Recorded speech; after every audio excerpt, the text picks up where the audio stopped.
الحمد لله نحمده ونستعينه ونستغفره ونعوذ بالله من شرور أنفسنا ومن سيئات أعمالنا من يهدي الله فلا مضل له ومن يضلل فلا هادي له وأشهد أن لا إله إلا الله وحده لا شريك له وأشهد أن محمدا عبده ورسوله أما بعد فقال سبحانه وتعالى بعد أعوذ بالله من الشيطان الرجيم بسم الله الرحمن الرحيم يا أيها الذين آمنوا اتقوا الله حق تقاته ولا تموتن إلا وأنتم مسلمون وقال سبحانه وتعالى قد أفلح المؤمنون الذين هم في صلاتهم خاشعون. Alhamdulillah, dalam pengingat ini yang kita miliki di hari Jumat dan khutbah. Ini adalah sebuah pengingat. Ini bukan demonstrasi politik. Ini bukan tempat untuk menjalankan ritual di mana semua orang melupakan realitas dan fokus. Bahkan jika seseorang berbicara selama khutbah, meskipun seseorang berbicara kepadamu dan kamu memintanya diam, maka khutbahmu telah terganggu. Dulu, jika orang bermain dengan kerikil saat khutbah, Rasulullah SAW bersabda, "Kalian telah merusak Jumat kalian." Hari ini, kita melihat orang-orang duduk di khutbah sambil mengirim pesan di Snapchat dan membalas chat. Tidak boleh. Khutbah adalah sebuah pengingat. Ini adalah dorongan imanmu. Ini adalah tombol reset untukmu setiap minggu. Oleh karena itu, kita dianjurkan untuk fokus, tidak melihat ke sana kemari. Kita tidak bergerak, tidak tidur saat khutbah, tetapi kita mengambil pelajaran darinya. Allah Subhanahu wa Ta'ala yang memiliki kunci segala kesuksesan. Dan kita semua tahu itu, rezeki ada di tangan Allah. Kemenangan dan kejayaan ada di tangan Allah. Pertolongan bersama Allah. Semua ada di sisi Allah. Tapi hari ini, banyak dari kita tidak lagi fokus kepada Allah. Saat ada bencana, hal pertama yang kita lakukan adalah lari ke makhluk, bukan kepada pencipta. Kita mencari bantuan dari makhluk, bukan kepada sang pencipta. Kita langsung menuju kepada pengobatan medis. Tidak ada yang berpikir, ayo berdoa kepada Allah. Dan jika kita melakukannya, itu hanya seperti ritual untuk segera keluar dari masalah. Berdoalah dulu, lalu pergi ke dokter. Setiap kali bencana datang, kita langsung meminta bantuan kepada pihak-pihak luar. UN, tolong kami, pemerintah kami, tolong kami. Kita protes, kita menangis, mengharapkan bantuan dari mereka. Lucunya, kita melihat 100.000 orang berunjuk rasa, tetapi tidak 10.000 yang hadir di masjid untuk sholat subuh. Jadi kita menyadari itu, dan mungkin ini tidak populer, tapi saya tidak peduli dengan kepopuleran. Kita menyadari bahwa kita telah kehilangan rasa takut kepada Allah Subhanahu wa Ta'ala. Kita telah kehilangan pengetahuan tentang Allah Subhanahu wa Ta'ala. Saya akan menjelaskan istilah ini, insya Allah. Cara kesuksesan para sahabat adalah hubungan mereka dengan Allah. Ketika kamu tahu ada kekuatan dan kemampuan, kamu akan mendekat kepadanya. Jika kamu melihat Elon Musk tanpa tahu siapa dia, hanya melihatnya berjalan di jalan, kamu akan berpikir dia hanya orang biasa berjalan di jalan. Tapi saat kamu tahu dia memiliki kekayaan yang besar, kamu akan melihatnya dengan cara yang berbeda. Jujurlah, jika seorang pria memiliki miliaran dan bisa menulis cek untukmu, untuk memulai bisnismu atau hal lainnya, kamu akan memperlakukannya berbeda. Karena kamu tahu dia memiliki kemampuan itu. Jika kamu melihat petarung terkuat di MMA, tapi tidak tahu siapa dia, kamu mungkin mengira dia hanya orang biasa. Namun jika kamu melihatnya memukul seseorang dengan kekuatan, kamu akan berkata, "Aku tidak akan mengusik orang ini." Kamu akan membiarkannya lewat. Jadi, saat kamu tidak mengenal seseorang, terkadang kamu bisa kehilangan kesempatan yang ada. Seseorang seperti Bill Gates mungkin datang kepadamu dan berkata, "Hey, aku udah melihat kamu memiliki bisnis yang bagus. Biar aku tuliskan cek agar kamu bisa mulai." Kamu mungkin berkata, "Aku tidak tahu siapa dia. Aku tidak ingin berurusan dengannya." Kemudian orang-orang berkata, "Itu tadi Bill Gates." Dan kamu terkejut, berpikir bahwa kamu bisa membuat segalanya menjadi lancar. Ini hanyalah contoh duniawi, karena kadang kamu butuh perbandingan. Tetapi Allah Subhanahu wa Ta'ala lah yang memberi kita kehidupan. Jika Allah mengambil kehidupan dari kita, tidak ada dokter, insinyur, pemerintah, atau miliarder yang dapat mengembalikannya untukmu. Bahkan jika kamu adalah orang terkaya dan terkuat di dunia, dan semua pemerintah berada di bawah kendalimu seperti Firaun. Saat perintah Allah datang, dia tenggelam. Bahkan jika kamu hanya seorang bijaksana duniawi, tanpa harta, tentara, atau kekuatan politik, tanpa apa-apa, seperti Musa alaihissalam, tetapi Allah bersamamu, kamu akan menang. Kita harus memasukkan rasa takut kepada Allah Subhanahu wa Ta'ala ke dalam hati kita. Itulah yang disebut rasa takut kepada Allah. Kecintaan kita kepada Allah itu. Perasaan kehadiran Allah itu. Allah Subhanahu wa Ta'ala. Karena itulah yang membawa kesuksesan. Sebagaimana Allah Subhanahu wa Ta'ala katakan dalam Al-Quran, sungguh beruntung, siapa? Orang-orang beriman. Renungkan Al-Quran karena seringkali aku pergi ke masjid, dan ketika aku mendengar khutbah, aku ingin segera sholat dan pulang karena apa yang mereka katakan. Kadang-kadang bertentangan dengan ajaran Islam. Ada khatib yang berkata, jika kita ingin sukses, kita harus meniru orang non-Muslim. Kita harus mengikuti mereka. Kita harus mengikuti kaum tersebut. Jika kamu ingin sukses, kamu harus meninggalkan syariat Islam dan kompromi serta menjual prinsip. Apa? Apakah itu yang disebut sukses? Maka seharusnya kita sebagai umat ini dalam kondisi baik. Tapi nyatanya tidak. Kesuksesan itu dengan ketaatan kepada Allah. Kesuksesan itu dengan mengikuti Rasulullah SAW. Karena keberhasilan adalah milik orang-orang yang beriman. Oleh karena itu, Al-Qurtubi menyebutkan dalam tafsirnya bahwa Allah Subhanahu wa Ta'ala tidak mengatakan bahkan, sungguh beruntung orang-orang Islam. Allah tidak mengatakan bahkan, sungguh beruntung orang-orang Islam, tetapi orang-orang beriman, yaitu orang-orang yang beriman sejati. Bukan hanya seseorang yang mengucapkan syahadat dan menjadi Muslim, alhamdulillah, tetapi seseorang yang mencapai derajat iman yang tinggi. Mereka itulah orang-orang yang sukses. Dan apa ciri-ciri mereka? Apa saja kualifikasi atau karakteristik orang-orang ini? Yang pertama yang disebutkan di sini adalah mereka yang memiliki kekhusyukan. Mereka yang memiliki kesadaran dan kekhusyukan kepada Allah Subhanahu wa Ta'ala dalam salat mereka. Jadi jika kamu ingin sukses di dunia ini, baik itu dalam hal kekayaan atau harta, baik dalam keluarga, dakwah, modal usaha, atau jihad, apapun itu, jika kamu ingin sukses, hal pertama yang harus kamu lakukan adalah memastikan bahwa kamu termasuk orang-orang beriman. Kita tidak tahu Allah yang mengetahui iman dalam hati kita. Kita hanya bisa mengatakan kita adalah Muslim. Allah yang tahu apakah iman itu telah masuk ke hati kita atau tidak. Kemudian, kamu bisa melihat bagaimana Allah Subhanahu wa Ta'ala menggambarkan mereka. Apakah kamu memiliki sifat-sifat ini dalam dirimu? Saat kamu memulai sholat, apakah kamu memiliki kekhusyukan itu? Apakah kamu menyadari bahwa kamu sedang berdiri di hadapan Allah? Apa itu kekhusyukan? Itu adalah rasa takut kepada Allah. Ali bin Abi Thalib radhiyallahu anhu meriwayatkan dari Abdullah bin Abbas yang mengatakan bahwa mereka adalah orang-orang yang takut kepada Allah. Sekarang ketika aku mengatakan takut, beberapa orang mungkin mengira itu seperti takut kepada polisi. Seperti saat kamu mengemudi dan lampu biru menyala di belakangmu serta mendengar sirine. Kamu khawatir akan kena denda. Tidak, itu berbeda.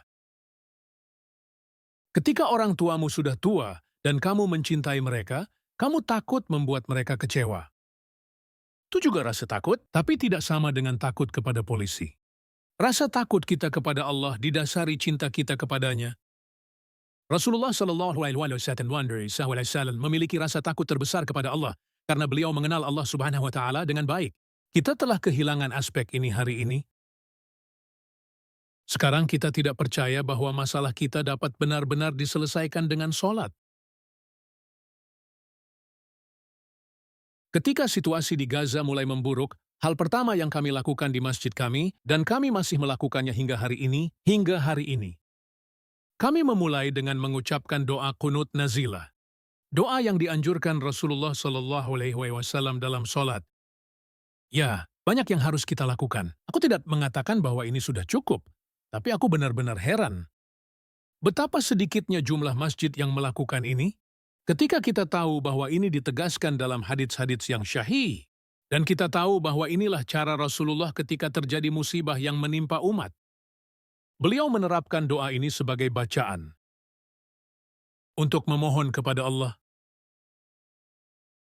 Ketika kamu memiliki pemahaman bahwa Allah Subhanahu wa Ta'ala mampu menyelesaikan masalah kita, maka di situ kamu akan menemukan kesuksesanmu.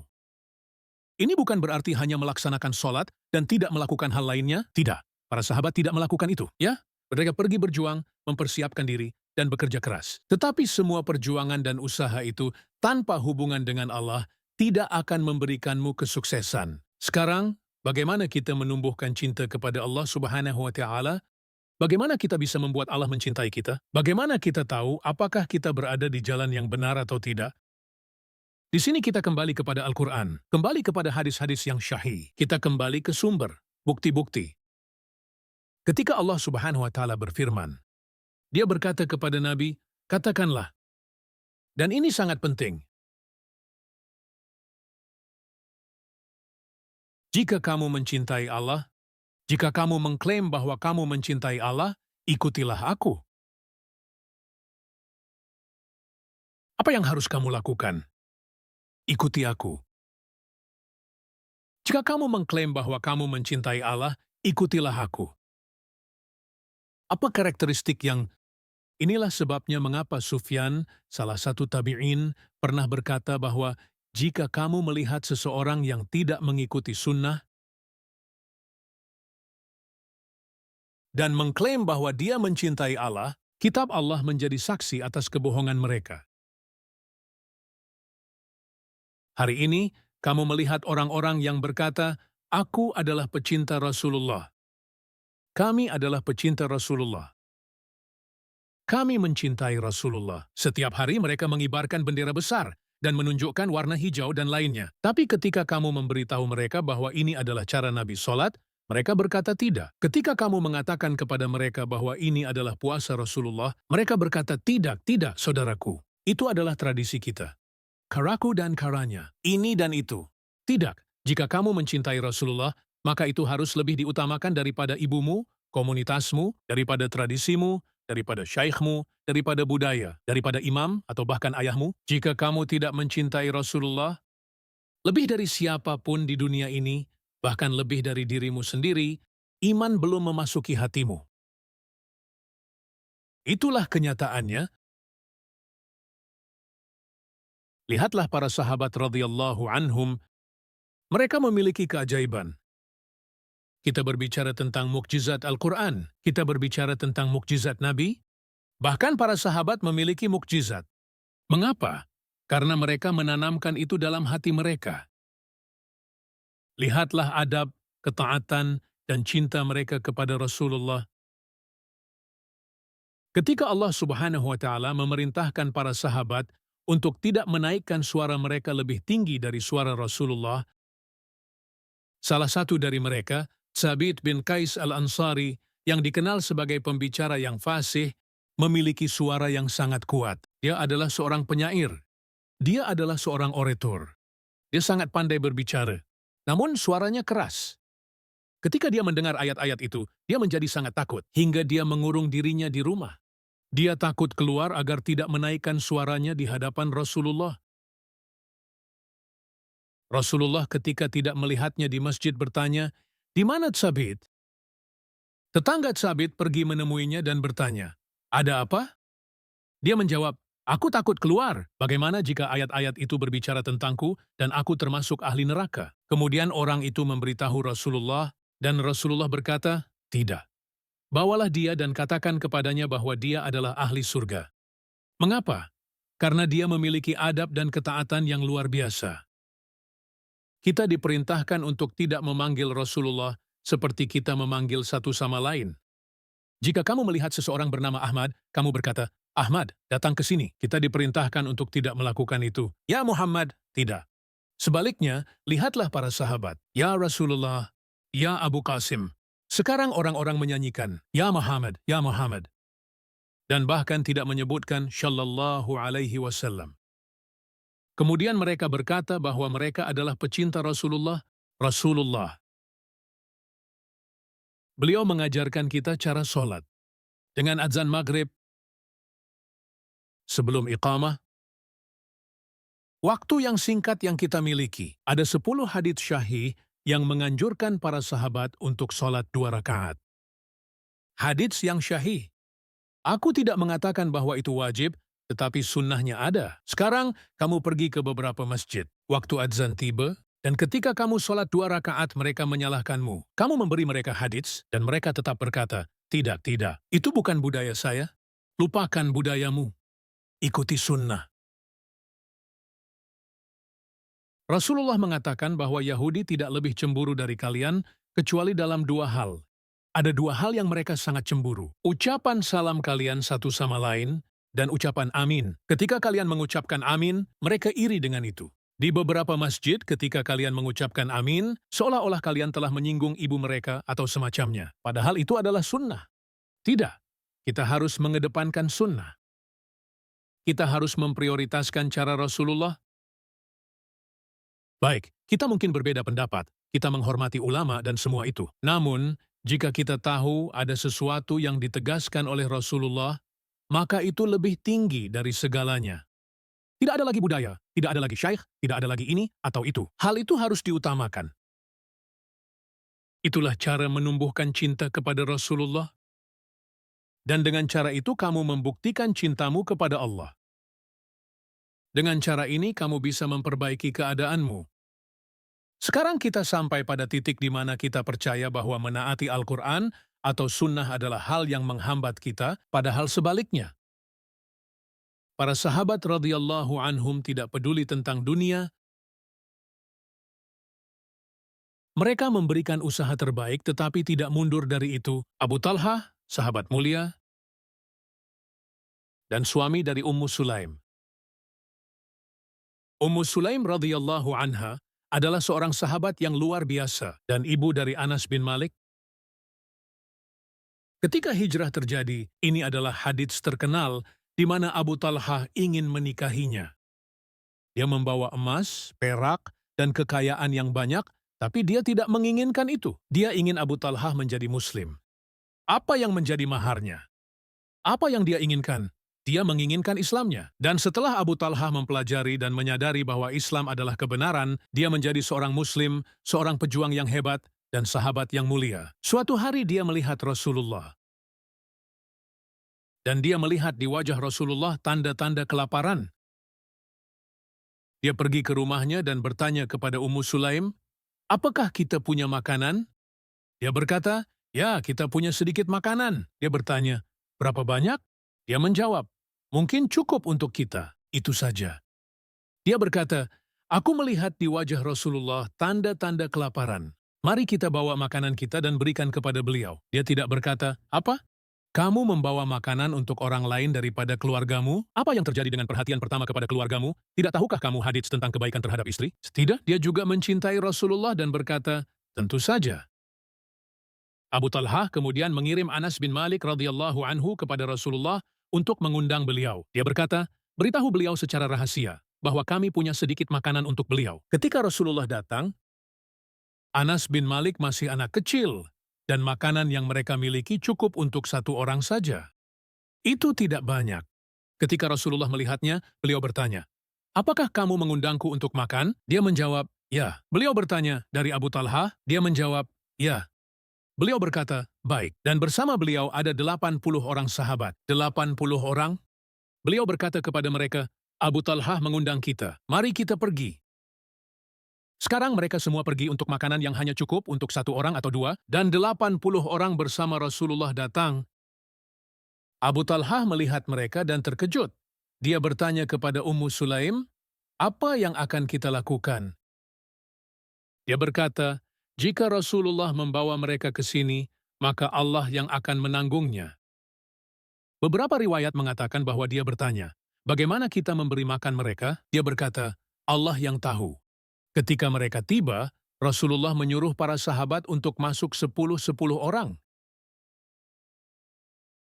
Beliau berkata kepada mereka, bawa makanan itu, lalu beliau berdoa atasnya. Ini adalah salah satu mukjizat Rasulullah dan mukjizat para sahabat. Rasulullah belum makan.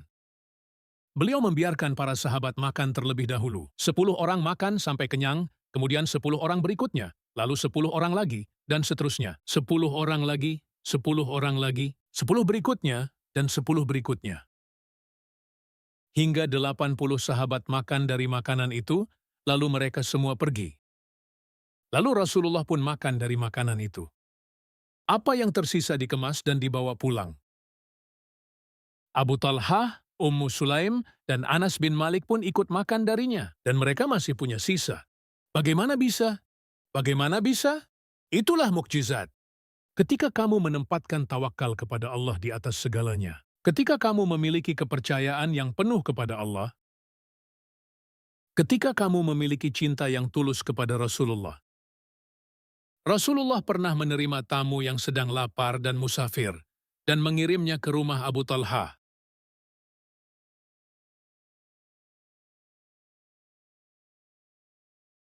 Rumah Abu Talhah dan Ummu Sulaim yang sama. Ketika tamu itu datang, mereka berkata, "Ini adalah tamu Rasulullah. Dia datang untuk makan." Abu Talhah bertanya kepada Ummu Sulaim, "Apa yang kita punya untuk makan?" Dia menjawab, "Kita hanya punya sedikit makanan, cukup untuk memberi makan anak-anak saja." Abu Talhah bertanya, "Apa yang harus kita lakukan? Lihatlah sekarang iman wanita ini." Dia berkata, "Kita akan membuat anak-anak kita tidur dalam keadaan lapar, dan kita tidak akan makan, tetapi kita tidak akan menolak tamu Rasulullah untuk makan." Dan ini terjadi sebelum turunnya perintah hijab. Perintah hijab baru datang sekitar tahun ke-5 atau ke-7 Hijrah. Jadi orang-orang dulu makan bersama-sama. Dia berkata, "Jika kita duduk dan memberi makan tamu, dan mereka tahu bahwa kita tidak makan, mereka akan merasa tidak nyaman. Jadi ketika tamu itu datang, matikan lampu sehingga tempat itu menjadi gelap, agar tamu itu bisa makan sampai kenyang, tanpa menyadari bahwa kita tidak makan, dan bahwa anak-anak kita juga tidak makan." Ketika hal itu terjadi, keesokan harinya, Allah Subhanahu wa Ta'ala menurunkan ayat tentang mereka. Allah Subhanahu wa Ta'ala menurunkan ayat tentang mereka. Jadi, saudara-saudari yang terhormat dalam Islam, pesan saya kepada diri saya sendiri, sebagai pengingat dan juga kepada saudara-saudari dalam Islam. Jika kita ingin sukses, kita harus kembali kepada cara para salafus saleh, dan kembali kepada cara para sahabat, dan kembali kepada jalan Rasulullah, dan kepada Al-Quran dan Sunnah. Kita harus membawa rasa takut kepada Allah ke dalam hati kita, bukan hanya sesaat. Itulah bagian terpenting dalam khutbah ini. Jadi perhatikan baik-baik. Khutbah atau ceramah atau ayat yang kamu dengar, atau nasyid yang membuatmu bersemangat tentang sesuatu, jika hanya untuk beberapa menit lalu kamu pergi, itu tidak akan berguna bagimu.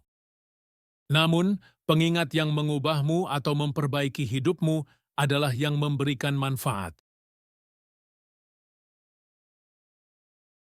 Jadi ketika kamu mendengar sesuatu dan merasa bersemangat dan emosional bahkan menangis, tetapi kemudian kamu keluar dan kembali ke kehidupan yang sama, atau apapun yang sedang kamu lakukan, itu akan menjadi bukti yang akan menentangmu pada hari kiamat.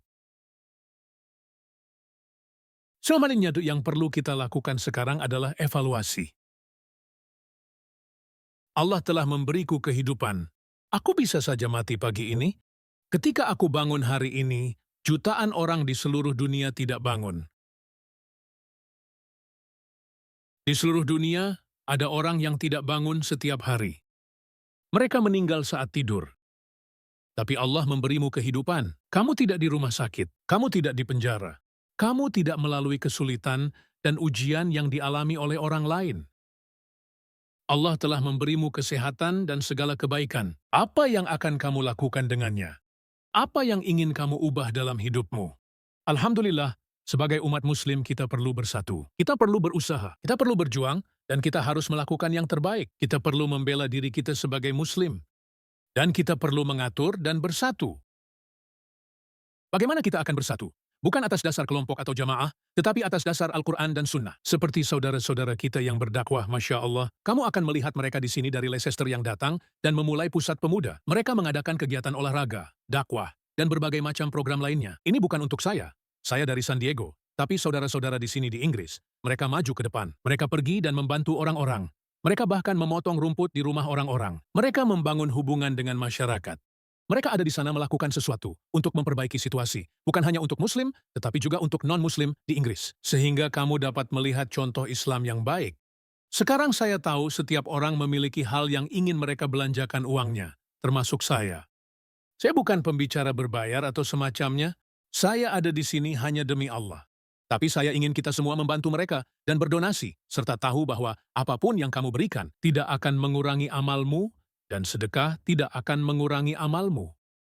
Lihatlah contoh para sahabat yang kita sebutkan dan berkah yang mereka dapatkan dalam hidup mereka dari memberi di jalan Allah. Dan kita berharap Allah memberikan berkah dalam hidup kita juga. Membuka hati kita, menyatukan kita, dan menetapkan kita di jalan kebenaran. Dalam ujian dan kesulitan serta masa-masa sulit ini, di mana banyak saudara-saudara kita di Inggris diserang berdasarkan rumor palsu, rasisme, dan semua jenis kebencian. Sekaranglah saatnya bagi kita untuk bersatu. Sekaranglah saatnya bagi kita untuk berdiri dan memperkuat komunitas kita untuk generasi mendatang. Semoga Allah membalas kalian dengan kebaikan. Aku akhiri ucapanku ini dan memohon ampun kepada Allah.